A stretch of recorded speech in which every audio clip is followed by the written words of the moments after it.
যুদ্ধবিরতির আওতায় আলেপ্পো ছাড়ল কুর্দি নেতৃত্বাধীন সিরিয়ান ডেমোক্রেটিক ফোর্স এসডিএফ। এর মাধ্যমে কৌশলগতভাবে গুরুত্বপূর্ণ শহরটি পুরোপুরি এলো সরকারের নিয়ন্ত্রণে।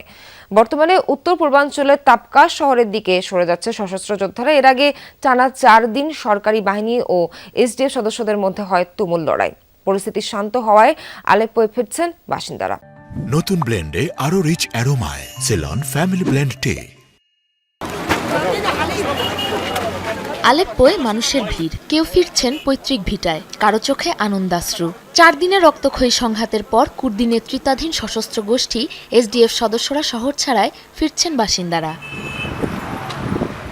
যুক্তরাষ্ট্র ও পশ্চিমাদের মধ্যস্থতায় যুদ্ধবিরতিতে সম্মত হয়েছে সরকারি বাহিনী ও সিরিয়ান ডেমোক্রেটিক ফোর্সেস। বিবৃতিতে এই খবর নিশ্চিত করেছে সিরীয় প্রশাসন এবং এসডিএফ কমান্ডার মাজলুম আবদি। গেল মঙ্গলবার থেকে পাল্টাপাল্টি সংঘর্ষের রণক্ষেত্রে পরিণত হয় আলেপ্পোর শেখ মাকসুদ, আল আশরাফিয়া এবং বনি জায়েদ এলাকা। পুরো শহরকে চারপাশ থেকে ঘিরে ফেলে সামরিক বাহিনী। নামানো হয় বিপুল সংখ্যক ট্যাঙ্ক ও সাজোয়াজান।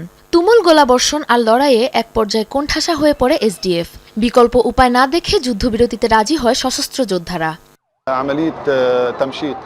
শেখ মাকসুদ থেকে এসডিএফ সদস্যদের একেবারে সরিয়ে নিচ্ছে প্রশাসন।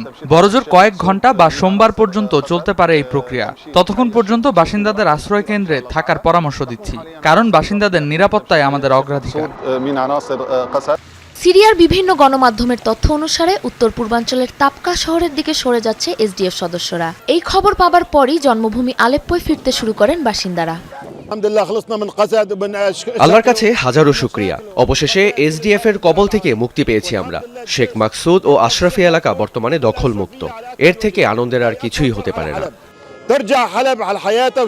আলেপ্পোর সাম্প্রতিক সংঘাতে কমপক্ষে 30 জনের প্রাণ গেছে, বাস্তুচ্যুত হয়েছে 1.5 লাখেরও বেশি। তবে শহরটি ছাড়লেও সিরিয়ার উত্তর পূর্বাঞ্চলের বিস্তৃত এলাকা এখনই হাতছাড়া করতে নারাজ কুর্দিরা।